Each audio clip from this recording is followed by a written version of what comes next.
Bigger than the country of France, Texas is a U.S. state unlike any other. From Austin to San Antonio and Wimberley in between, the Hill Country was an amazing discovery. With the sense of community, Texas culture, and rich experiences in nature, this region is a hidden gem in today's busy digital world. So come along as I take you deep into Texas Hill Country, from creeks to concerts to cowboy hat shops and local festivals in the special edition of Now Traveling U.S. Style. On our trip, we stayed in Wimberley, Texas, which is a hot spot for artists and nature lovers alike. Wimberley is also known for its quaint downtown with its unique local shops, cafes, and restaurants. It's super relaxing just to walk around and pop in the shops. For those of you who know me from my other YouTube channel, Now Gardening, it won't surprise you that my favorite shop has plants. Loads of succulents and cacti presented in many unique ways. I love this place. But it's not fair to focus on only one shop when there are so many to enjoy. After a morning downtown, we took off to another local favorite in the afternoon. Look at that, you have like a little paddleboard and stuff. Such a cool place. What can I say about Cypress Falls except that it was probably my favorite afternoon of our entire trip. Cypress Falls is a rare find in this region since it has extensive access to Cypress Creek. Even more, they have paddle boats and free life jackets available. Oh, look at that, even with a turn. You can buy drinks in their bar, or if you'd like, bring a picnic.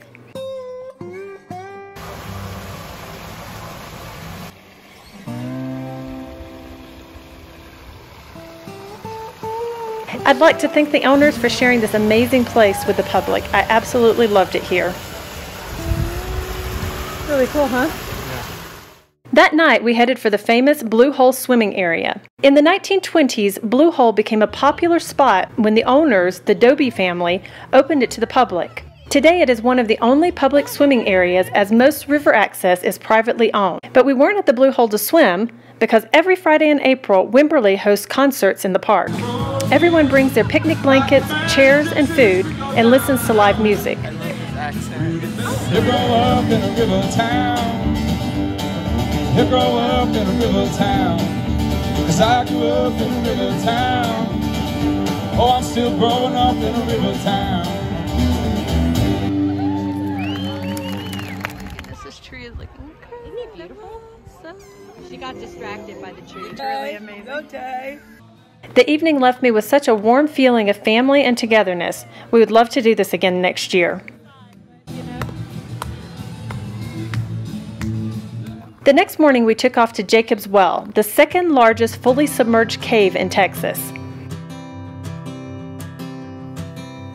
Oh my love,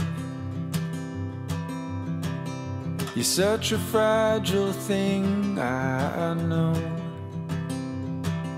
And with the winter comes the ice, the snow, but I'm here to hold. After an easy trek that took about 20 minutes, we arrived. The water is 140 feet deep, or 42 meters deep, and is fed by the Trinity Aquifer. Normally, you can make reservations to take a dip in Jacob's Well accompanied by a guide. However, since the 2022 droughts, this has been put on hold until further notice.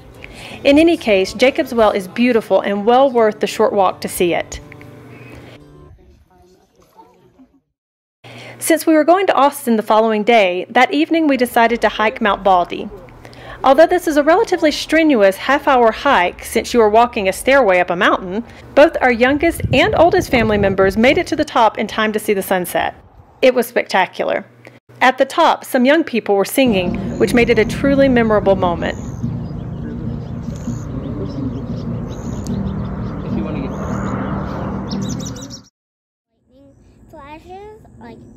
On our way back, we were lucky enough to witness a lightning storm in the distance. Fortunately, the storm never reached Wimberley, so we enjoyed a backyard bonfire that evening since the no-fire restrictions had been lifted.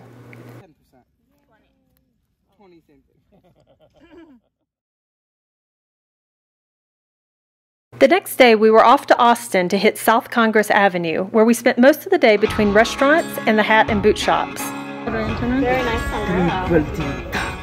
Oh.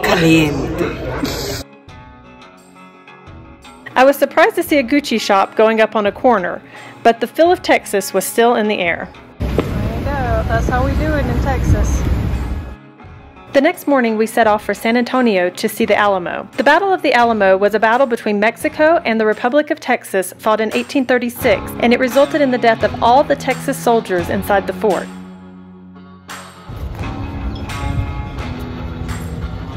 The Alamo, as it stands today, was built in 1724. Long before it was a fortress, though, the Alamo was a Spanish mission or overseas religious outpost. The Alamo itself was a bit of a disappointment, but the panels explaining the history of Texas and the expert who demonstrated the weapons that were used at the time made the trip well worth it. Unfortunately, we'll never know how he died. Yeah. As historians, we're going to support that he was captured and killed. Afterwards, we popped over to the famous San Antonio riverfront for lunch. In the staircase on the right, tucked away in the corner, there is a mustard rocket open. On our last day, we wanted to get another dose of Wimberley and nature, so we visited the Wimberley Butterfly Festival. The kids loved it.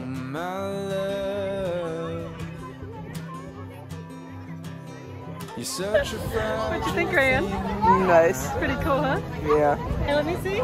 Mr. Butterfly? Well, who am I kidding? We all loved it, and I learned a lot about the native plants of Texas. Lots of information. No surprise, afterwards, we had to stop by King Feed.